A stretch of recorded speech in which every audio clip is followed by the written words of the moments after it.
Bigger talks, bigger talks.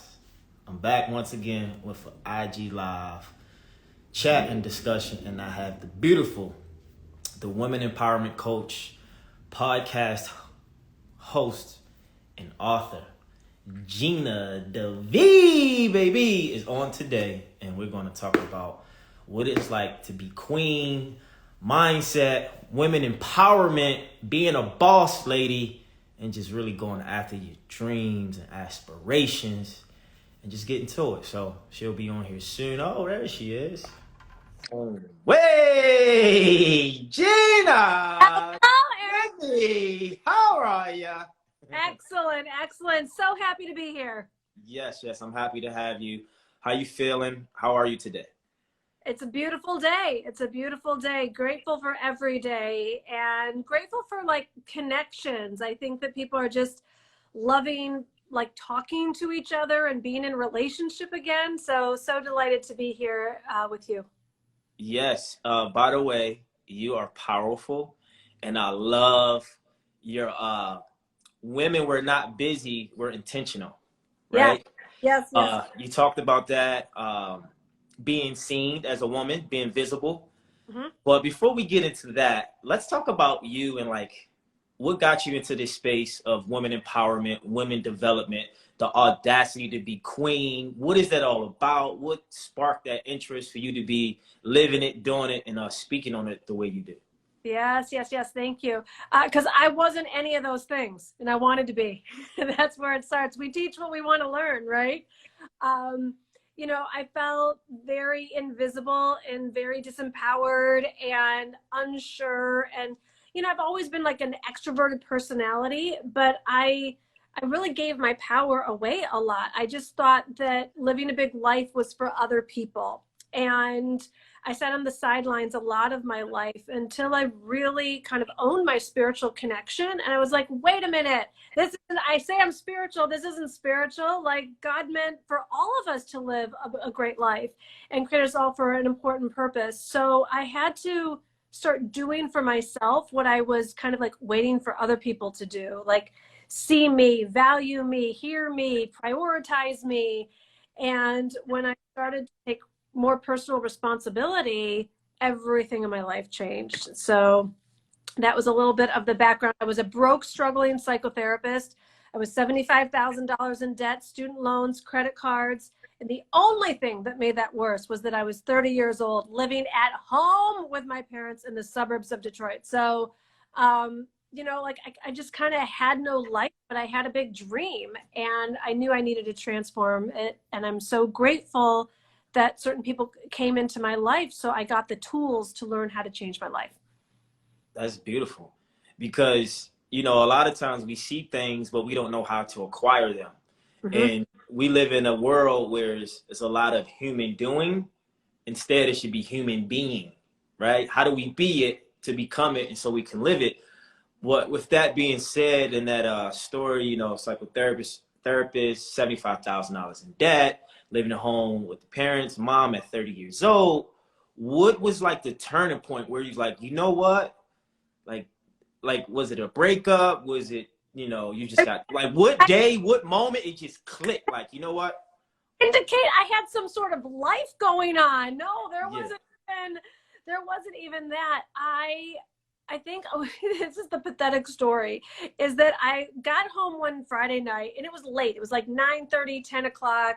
I was working 75 hours a week. And because I was just taught, if you want more money, you need to work harder. And I had all this debt I had to pay off. And I went home and I can't remember if it was like Access Hollywood or Entertainment Tonight. It was like one of those.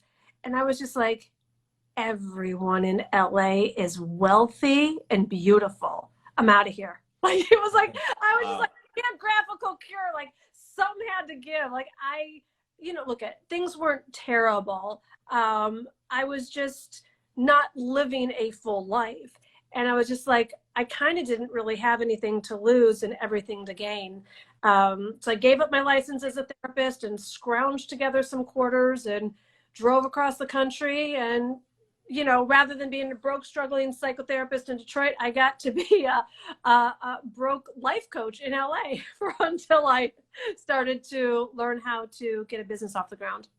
Yeah, and that's important. You know, I want to point out, if people listening and that will watch this and do the playback, if you listen to what she said, she removed herself from her environment. She Yes. changed locations, and by changing locations, that changed her life. You know, that's what happened to me 11 years ago. I booked a one-way flight after college to come to LA. $1,000 to my name, and I left. And I think it's those little intangible decisions that we don't think about. Mm-hmm. We don't really ponder on, because we're looking at everything in our environment. But you made a decision. I always say, when you make a decision, good things happen when you have faith. And I Yeah. also came across a quote you used. You said, when you listen to God in spirit, all things are possible. Mm-hmm. So whatever God or whatever spirit was telling you in the moment, allow you to relocate, to change your environment, to change your life. Yep. Yeah. So congratulations to that. And that's beautiful, because I think also we don't take ownership of those decisions. We just like, oh, this is what I have to do. But that's like a really good decision. That was part of where you are today. Mm-hmm. Mm-hmm. Well, you know that like those little finite decisions is good for you being queen. Yeah. And, you know, the root word of a decision means to cut. And so, like, you know, a decision is really different than like a want or a wish or a hope. Like, when you make those decisions for yourself, you cut away the old way of being, or the beliefs that don't serve you. And, you know, I don't think any successful person hasn't not taken a risk on themselves, you know? So yes, it's like, and I'm still taking risks on myself, you know? It's like, to keep going to the next level, you got to keep making those decisions and get rid of the old and keep evolving into the new. Yeah, you know, I always say, you know, chances make champions, and you have to take the chance to advance, right? You got to take the chance to advance. You got to believe in yourself. You got to have faith. You got to know that it's worth the risk and the reward. Mm-hmm. You have a book out. You know, you have a book. I have it here, right? You have a book. Yes. The Audacity to Be Queen, the Unapologetic Arts of Dreaming Big and Manifesting Your Most Fabulous Life. Now, I really want to, these questions might be self-explanatory or rhetorical, but I have 3 questions. And the 3 questions are very short. Why queen? Why woman? And why audacity? Love them all. Okay. So the queen part, I know there's all the yes queen all over Instagram and all of that. Like, so I'm not that cool. So like you are though. You are. Let's not get it twisted. I was on your YouTube. I'm like, she lit. She lit. So I grew up in the church, and I grew up reading the Bible, and so I'd always known about the story of Queen Esther. That Christians know from the Bible, Jews know it from Purim. But there was one day when I was reading this story that like it really leapt off of the page for me. And I was like, wow, this story of Esther, though it was a true story, it's really the story of us all. It's the heroine's journey. For anyone that doesn't know the story, short version is, the most unlikely candidate, this Jewish orphan girl, ends up becoming the queen of Persia. The king didn't realize she was a Jew, and there was a law issued to kill all the Jews in the land. And she has to go and expose who she really is and reveal herself for such a time as this to really save her people. And she does, and in my book becomes the heroine of all time. But what I realized in that was she was the unlikely candidate. And so are all of us to be living the life that we are currently living. You know, I've been a business coach for the last 15 years. I've never taken a business course in my life. Like, my parents were school teachers. I have a multi-million-dollar women's empowerment company. Like, I'm the most unlikely. I was $75,000 in debt. I wasn't the candidate that I thought would be doing this, but God thought different. And so I think that when we realize we all have a purpose, so we're all created for such a time as this, and that I say only from the position of queen can you really fulfill your calling.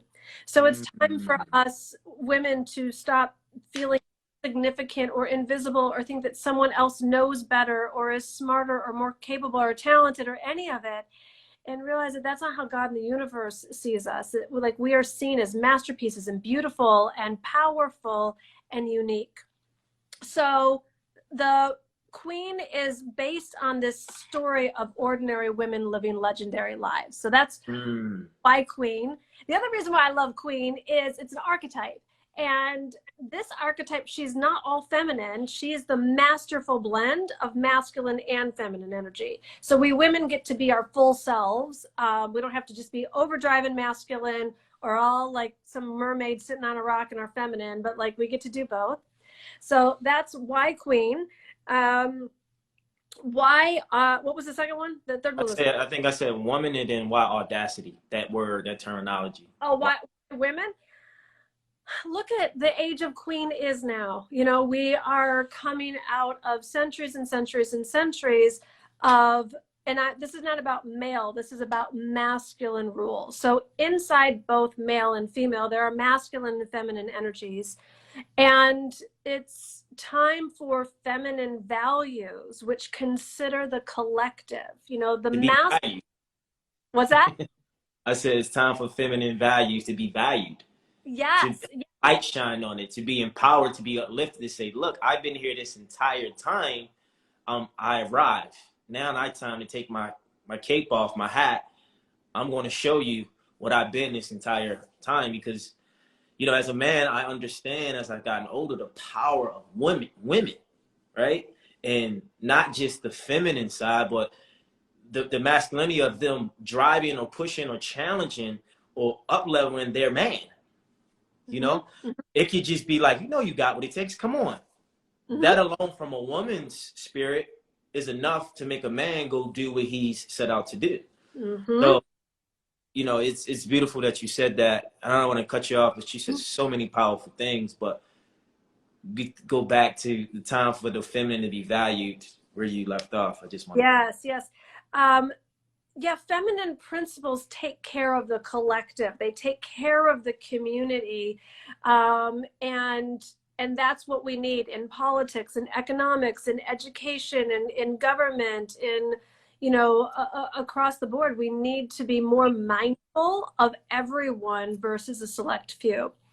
So, and then audacity, because it's audacious to disrupt the status quo. You know, I mean, these institutions, these old white men institutions, they're crumbling, but they're not going down easily. And so it's going to take risk. It's going to take courage. It's going to take audacity. It's going to take boldness to say, actually, I am enough. Actually, I do know enough. I'm not going to sit on the sidelines or not get involved in that conversation because I am self-depreciating or think that I don't know enough. Because I know the difference between right and wrong. I know the difference. I know how to show up and be there for someone. I know where a good allocation of money actually is. And being bold enough to say that out loud or to live it as be a living expression, it's going to take audacity, because being silent and invisible isn't going to get us there. There you go. That's powerful. And by the way, happy belated International Women's Day. I know it was a few days ago. So much. Yes, Yes. Celebration of all women. But I think you said a word, and I like to look at things like big picture, but then also like to break them down. You said queen, and that word alone has a vibration to it. So when you think of yourself as a queen, that's a certain frequency that you vibrate in, versus, you know, no knock to a princess or prince. But when you live from that queen perspective, if you know any young women out there, ladies, what is it like to be a queen in your mind? And then if you live from that point, your responsibilities, how you show up, your audacity to take full advantage of your advantages, your life will change. You also talked about, I wanted to go back to that because you said it earlier. Why do you think, in general, but more so for women, why do you think, is it a taught thing, program, condition? Some women, because I can't say all women, but some women naturally give their power away without knowing it subconsciously. They just give it away. Is it because they want to do that and submit and say, you have it, or they don't understand the masculinity and the femininity and how it all goes hand in hand? Well, I think that depending on how you were raised and where you grew up and what you were taught, something I write about in chapter 3 of my book. So I grew up in the church, which created kind of this like good girl mentality for me. Like I took that route, so I call it compliance. I was like the way I was going to be safe in the world or accepted and all that. Like I did what everyone said, which by definition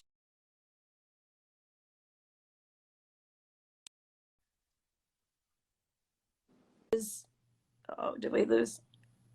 Let's see. Did the internet go out there for a minute? No, we're fine. Oh, we're good. Okay. Um, so I took the good girl route and being super compliant. And it's just how I found the way to be safe in the world and to be seen and accepted. Other people take the form of defiance. They're like, I'm not, if someone tells me I'm not going to do what they tell me to do, I'm not going to like be who they tell me to be. I'm going to be my own person. But both, even though that defiant person looks like they're living their own path, they're not, because it's just defying what someone else said. So they're kind of two sides of the same coin, where you're not really living your truth. Your truth is actual alliance. So if you're like doing what other people want, or you're like, I'm not going to do it because they said that, you're still in reaction. And so many people live their lives in either compliance or defiance. And the goal is to find your own alliance, like what's really true for you, and to be mission led and really live by your own terms that aren't kind of hooked into someone else's belief systems. And when we can get into that space of alliance, then we are in power and not giving it away, but we are using it for good. Yeah, and it's important to know that, because that defiant role, I was raised by independent, strong, get it done, single women, honestly. Mm-hmm. So I gravitate to a more strong archetype, more strong independence, going to challenge me, like, what you doing, right? Whereas though it's nothing wrong with someone who's submissive or who's more, feminine, like this is a yin and yang, right? But I think when you take the approach, because I had that rebellious approach when I was a kid, like, I don't believe that. You got to show me. But I had to get to the root. Where does that come from? And I think it came from when I really start peeling the layers back.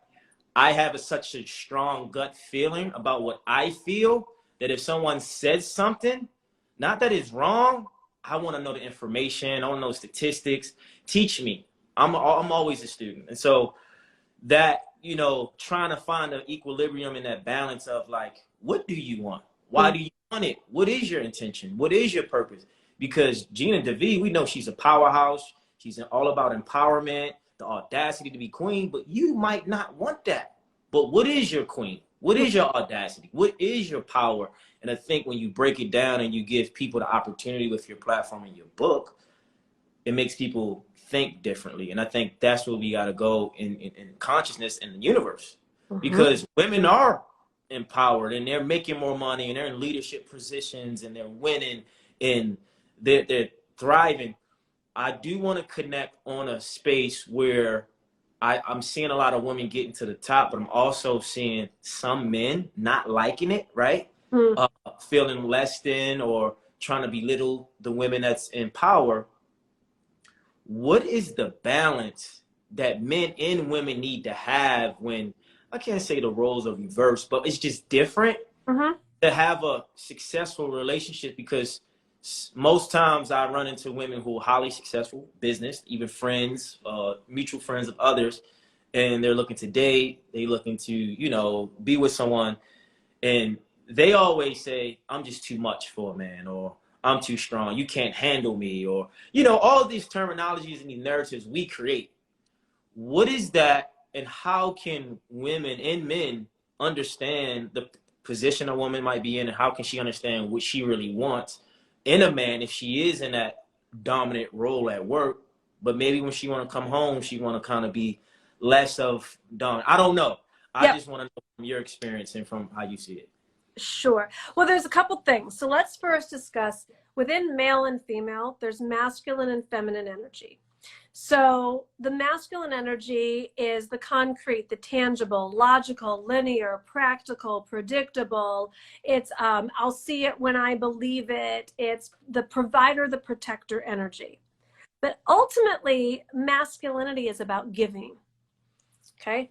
The feminine in male or female is the non-linear. It's about feeling versus thinking. It's about being versus doing. It's the creative, the passionate, the soulful, the invisible, the spiritual, and ultimately femininity is about receiving. So that's powerful. Hold on, that's a yeah. tweetable moment. This is not going over. So Sundays, but you see how you just broke that? You just shifted my paradigm.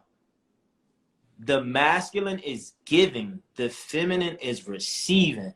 And that just made me understand my entire life why I want to give so much.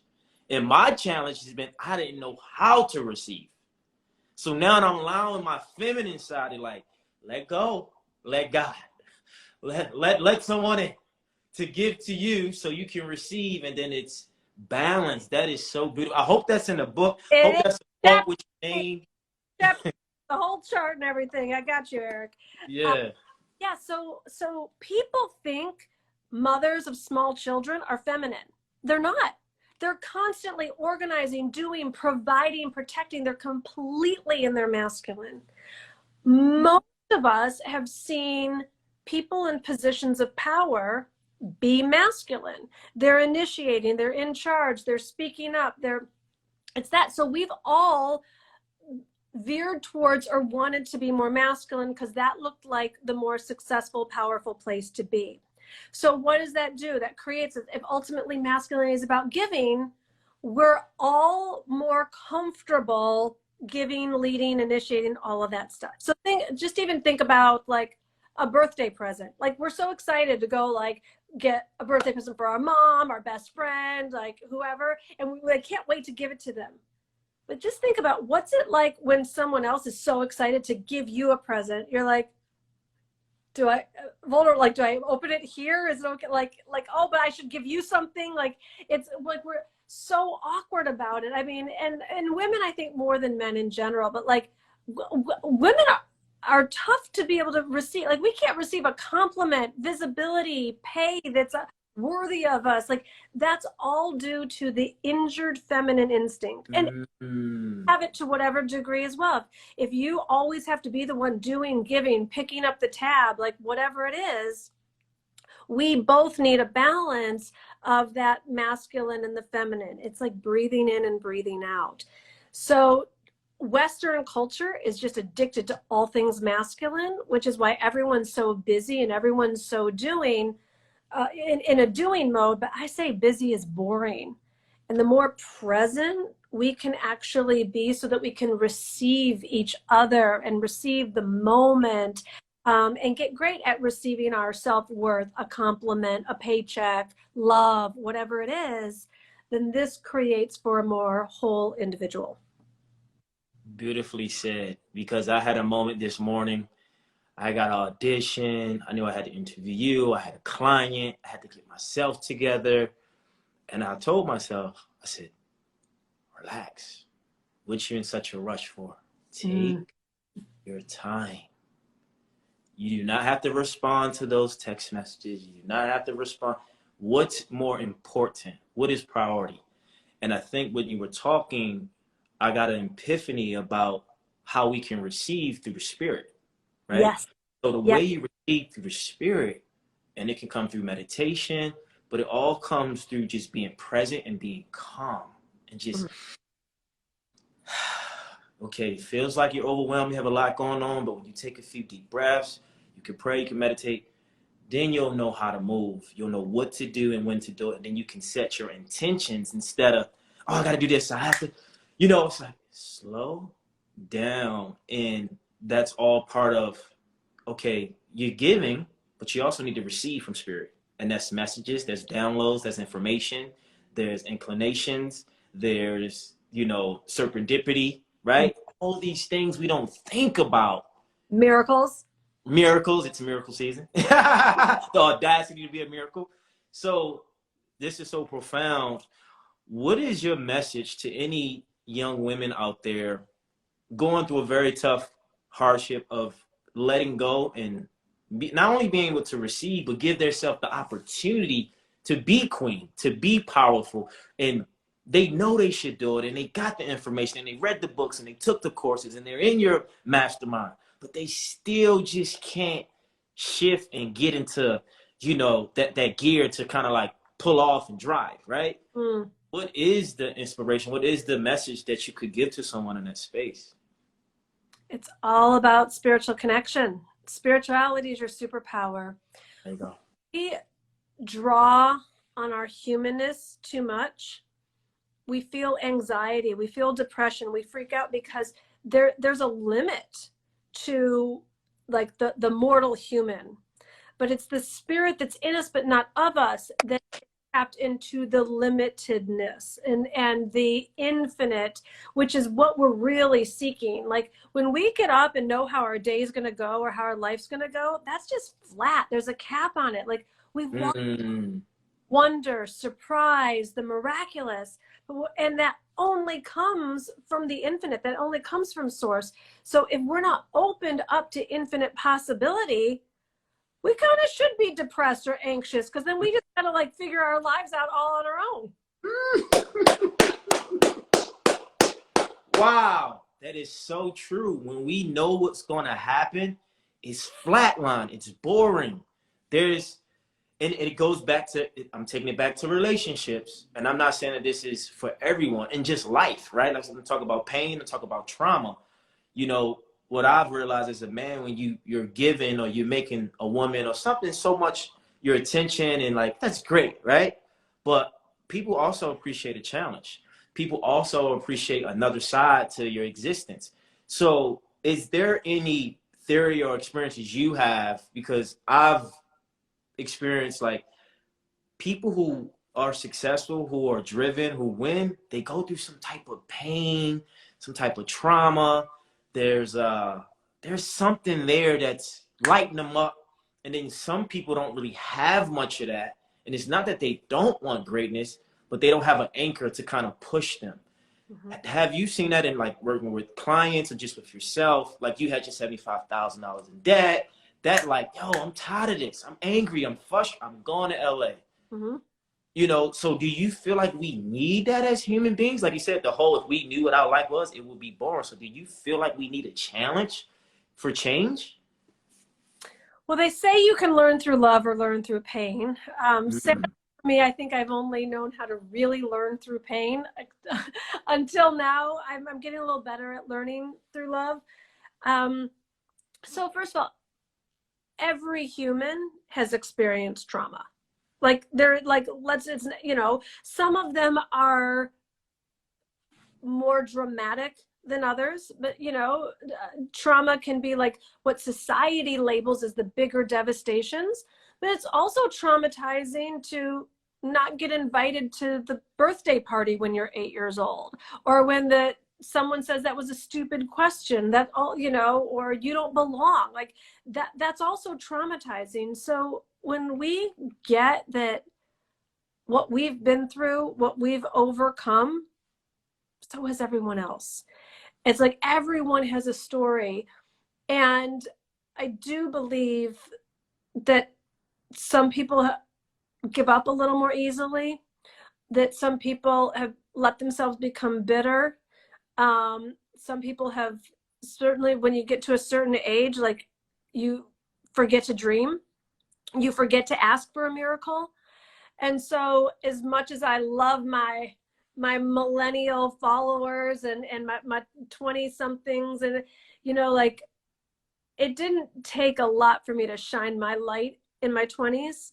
I think like looking at people who are still shining their light at 40, 50, 60, 70, 80, like that deserves some real respect, because it takes tapping in spiritually to remember to dream, to remember to ask for a miracle. I was talking to someone the other day and she's like, well, you know, Gina, now that you're 49, you're like, you know, kind of entering your second phase of life. So it's going to be kind of winding down or whatever. And I was like, what is this mentality? Like that that's a heavy consciousness, and you put that Yeah. on people, and like you see the weight on the bodies, right? Like you see people start to like literally put on weight or lose hope. And something I'm so proud of, like 40 and 50-year-old and 6-year-old and 7-year-old women right now are like looking better than ever. They're contributing more than ever, speaking up more than ever. Like, I mean, come on, if JLo can swing from that pole at what, 52 or 53 at that Super Bowl, like it's not the Golden Girls at 50, ladies. Like, it's like, come on, we've got lives to live. And just, I think all of us really seeing other people show up for themselves and then taking that for us and showing up also. It's we're the most fortunate generation of women on the planet. We're the wealthiest generation of women who have ever lived on the planet. We have more opportunity, more access to technology. People are going to be living longer than ever, you know. So it's like, let's seize our moment. I don't care if you're like 15 or 50 or like whatever it is. God's not like, geez, I'd really like to do something with your life, but you're 67. Like, where? What? Like, if you, Yeah. I don't know if you follow Real Talk Kim, but she's like, if you have a pulse, Yeah, God. she's powerful. She's powerful. Yeah, it makes sense. And I think what I realized in my journey in life, you know, the older I get and the more I experience, and I'm around very successful, uber successful people who are in their 60s or in their 70s, who've been making tons of money for years. And I always try to look at like, what's the difference between people who make a lot or do a lot in life versus people who don't. And I realize it's mentality. But I'm also realizing that some people who are at the top, who might have the financial literacy or currency, they don't have spiritual currency, right? And so what I think as men and just as a culture, as people, that's where the real wealth is, spiritual wealth, because then that's how you get your true essence of your richness, your business, your empowerment, because that currency speaks to you more and gives you more life, sometimes more than the physical, because you can spend the physical and still feel empty, or make it and still feel empty. But when you're in alignment and that's your excitement from the spiritual space, and I think that's where, without putting so much connotation on it, like, oh, you gotta be Catholic, Buddhism, or Christian, whatever, like whatever spirituality is to you, within you, for you, through you, connecting to that can help you connect to things outside of yourself. And I think you said that like 4 times, and it makes me think, even when I was watching YouTube, I was like, I understand her energy. She is like, when you're speaking, you're not speaking from the physical. You're really channeling and speaking from your higher self, and it's felt and it's heard and it's seen. And I think more women and men, and we can adapt that part of life, because we talk about, you know, love, health, fulfillment, right? Success or happiness. I think spirituality need to be added to that, because that drives everything else for us to have an audacity to be queen and king. Yeah. I feel like you got a whole nother series. You could do one for men, like what Steve Harvey did for Think Like a Man or something he said. But it's, the principles are still tangible for men to kind of understand as well. And I'm just thankful for your presence, your existence. More like, I have 3 sisters. You know, I was raised by a single mother, and I'm definitely going to tell my sisters to follow you and tap into whatever program, get your book. Thank you. Because you've done the work and you understand it. So when you're in someone's life, you're not only impacting them from speaking and giving them, just existing, your presence. And I think as all people, we have that innate power within us. We just have to tap into it. I think it's very important. Yes. Well, thank you so much for that, Eric, and for the work that you do, and just the loving platform that you've created so publicly for people to really access their best life, their miracles, and that's something else, you know, like we're just out of that like no pain, no gain mentality. And it's now we get to bend time and space and really be in that spiritual realm where we all are worthy and we all deserve to receive. Yes, because you just gave a gem. The masculine is given and the feminine is receiving. We need both, the dichotomy. So what is something that you got? I mean, we got the book, but what is something you working on? Something you got going on that people should know about? How can we find you? I know we have your Instagram, but whatever platforms are you on? Are you on TikTok? Are you on Twitter? Do you have a women's group? Like, where else could the people know? Yeah, I know you have a podcast. It's Yeah. Divine Living or Loving. Yep. You Yeah. can, yeah. You can follow me on Instagram here at Gina DeVee, and I do have a podcast, Divine Living. If you want the book, you can go to divineliving.com/book, and it's sold where books are sold. And I have a really cool app. So if you're loving this queen conversation, you can go to divineliving.com/app. There's a 2-week free trial there. And it's like Gina DeVee Netflix. It's like there's videos, there's conversation. You put up a profile, meet other women. I do live calls in there once a month. So I just love having these conversations. If you want, like, screenshot this and post it and tag me and Eric. I'm sure I could speak, like, we love hearing from you. DM us. It's really about spreading this message of love and inspiration and the possibility for everyone to live their best lives. Yes, it's so important to know that someone is living their best life and been doing it for years and have the tools, and the intangible, techniques for people to get that, because everybody needs a plan to execute for action. So thank you, Gina DeVee. I love the last name. The audacity to be queen. She's a queen, and she's being it, not doing it. She is human, superwoman, phenomenal women. But I just want to say thank you. Now who's receiving from the divine? Yeah, it's coming through. Good God, it's miracle season. Come on. But yeah, thank you. This was amazing. And people follow her, research her, get her products, tap into her frequency, get some of that divine living, that audacity to be queen, and so you can dream and live just like her, So thank you. This was great. You're amazing. If you need me for anything, I'm always here. I'll be calling you next time I come to LA. We're gonna get together in person. Yes. When the time is right, let's definitely get together. Like, when you were here, I wanted to kind of take you to like Soho or another place. It just, in that mind, the feminine was like, nah, you can't force it, bro. The masculine was like, oh, it's like, no. Pull it back. So this was right. So thank you, Gina. You have a great day. You be safe and enjoy your talk soon. Love it. Love you. All right. See you later. Take care. Gina DeVee. There it is. How y'all feeling? That was good. The audacity to be queen. Ladies, you deserve to be seen. Ladies, you deserve to be heard. Ladies, you deserve to live your best life in balance. The masculinity with the feminine side. So give, receive, be, live, dream. Go get it. Follow Gina DeVee. This podcast episode will be out soon on all platforms. I'm out. Peace.